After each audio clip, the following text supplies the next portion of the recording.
Alright guys, I decided I'm going to do one more thing before I go home, and that is change the gun liner in my MIG welder. I have this welder set up right now with 035 wire. The liner that this wire is fed through the hose is an 030-035 liner. The 023 wire that I use to weld body sheet metal with doesn't feed through this gun liner very well. What ends up happening is you end up with the bird's nest inside here, because if you don't keep your gun stretched all the way out and you turn it just ever so slightly, it'll start to kink inside there. So the first thing you need to do is pull the shielding gas nozzle off. This welder is not plugged in, mind you, and I do need a pair of pliers. Mr. Real-time unprepared here.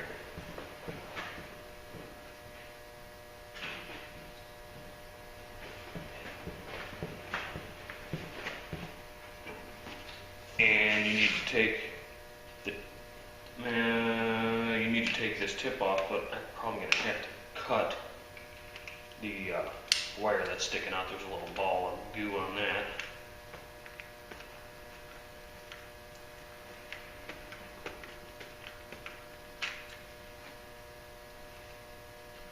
So that's unthreaded, but that's not going to come past there. So I need to get a set of side cuts and cut that off.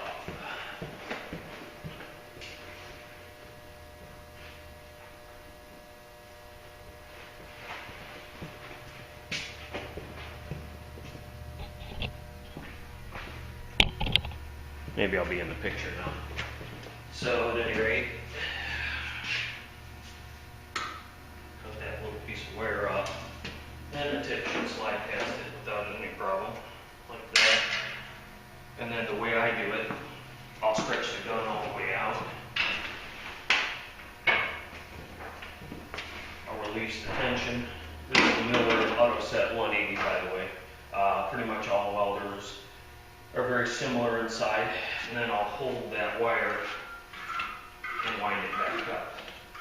Being careful not to let go of that piece of wire, because then I'll probably end up with a bird's nest of wire on my spool here. The 023 wire, you can weld a lot of stuff with it. I was welding some 1/4-inch plate steel, and 023 doesn't give you any penetration into that, no matter how high you turn the heat. By the time you get the heat high enough to get any penetration, you're melting the wire off before it gets to work. So 023 penetrates and melts easier into thinner sheet metal. So I put it through the little hole there. Oop, wrong way. Take the spool off. And put my spool of 023 wire on. Making sure to align one of these, let's see, there's a drive hole in the back, making sure it lines up with the tab on the welder so that sits properly. There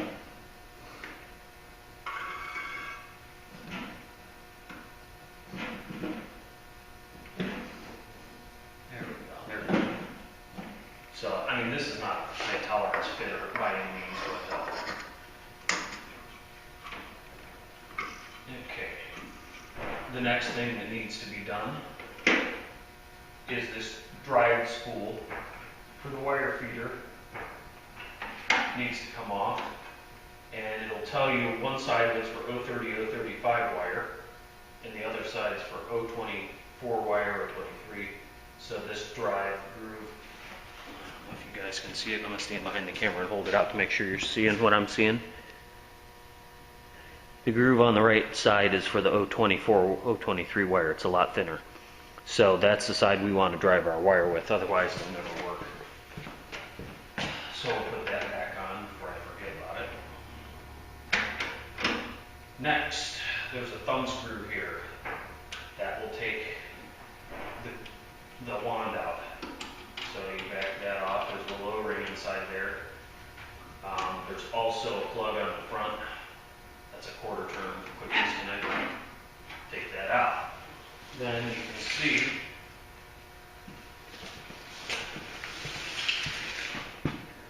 There's a little nut there with a little, that's a gun liner sticking out. So what I'm going to do is I'm going to, maybe, this has the right size, yep. Loosen that up. That appears to be a 10 millimeter. And now that's out. Now the gun liner will slide right out. Now my new gun liner, I've already used it once. It's trimmed to length. These things come as kind of a one size fits all. So it was already used before, so I won't need to trim it. But I'll show you guys how that's done. I've got to get a zip tie to put on this, or else it's going to uncoil like a banjo. Alright, got that put away. Now you can see on the end of this gun,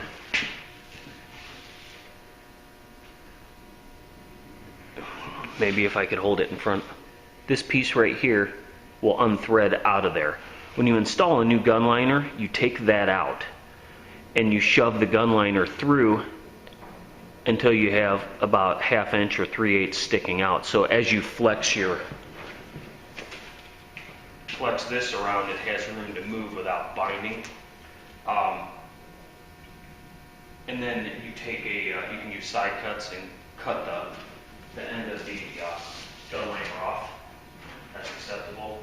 What you end up doing though is there'll be a burr on the end of that. It's like, this stuff, I would say it looks just like a throttle cable for like a lawnmower or something. It's just a wound steel cable. And then your wire goes inside it. You need to take a file across that and take any burrs off of it. Otherwise you'll have more problems down the line. So, this one's already ready to go. And I'm going to stretch the gun out.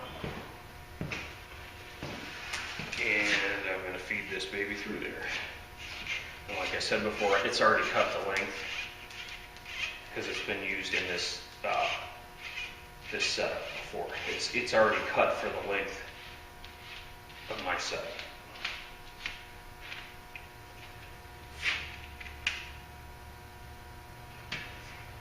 And you just tighten that back down while you throw your tools on the floor.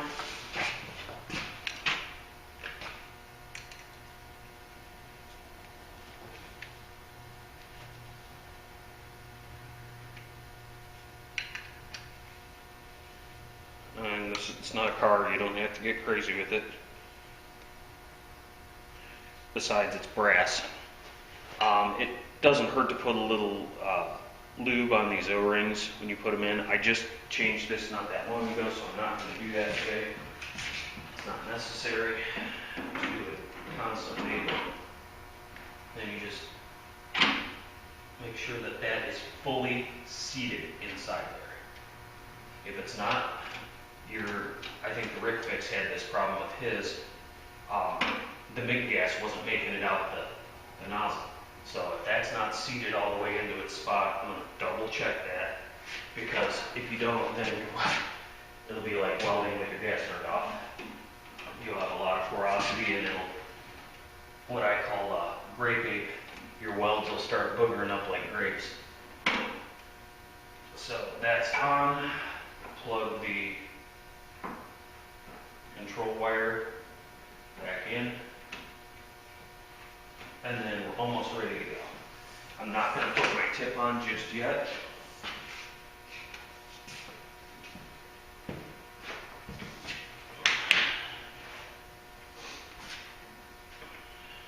What I'm going to do is I'm going to feed a little wire on. I'm going to cut some off of it because it's kinked.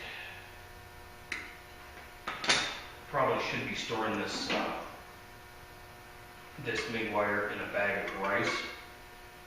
That'll keep it from corroding, because that'll also give you poor welds if your wire's not clean. But you feed it through, let's see if I can do this without losing it. You feed it through the guide back here, across the drive roller, and into the gun liner on the other side. It's not terribly difficult, but you need to at least get it started.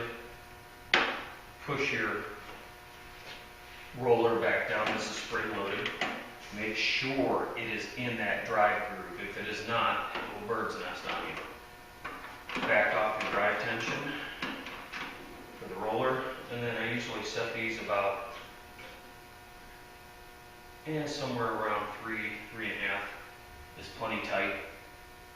And then I'll go plug this in, and you just leave your gas off and start feeding it out the end and put your tip back on. So I will get this over to the plug.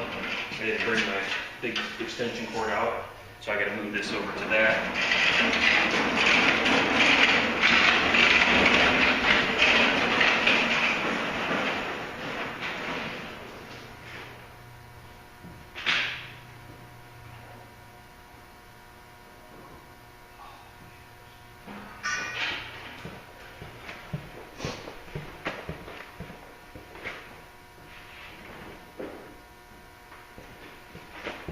Hang tight. I decided to bring the extension cord out. It's too dark when I move it close to the plug.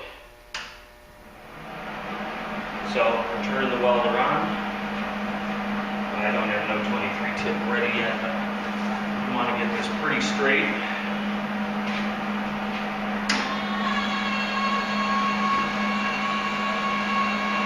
I'll give myself a little more wire speed here. This is going to take a while.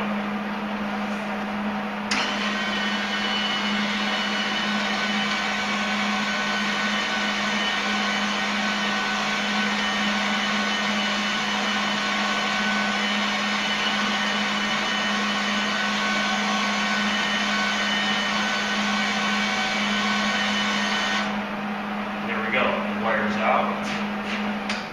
I'll turn the welder back off. I am going to put another 23 contact tip on that as soon as I grab one. I thought I had them in my hand or my pocket. I guess I didn't.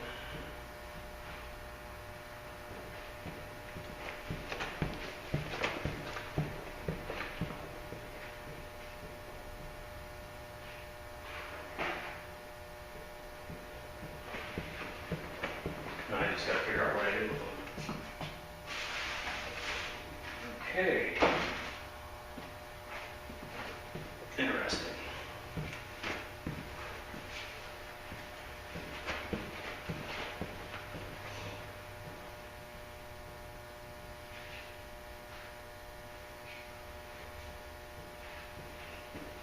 And then we got to figure out where those contact tips went.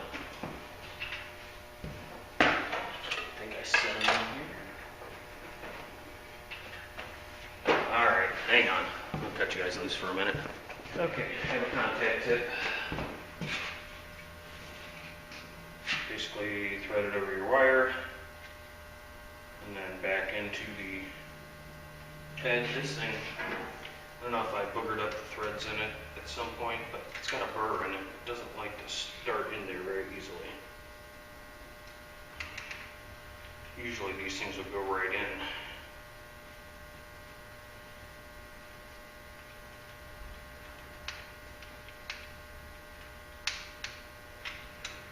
So that's that.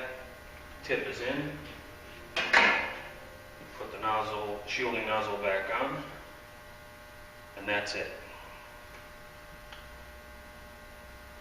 So that's how you do it, guys. All right, I'll get this one uploaded for you and I'll catch you tomorrow.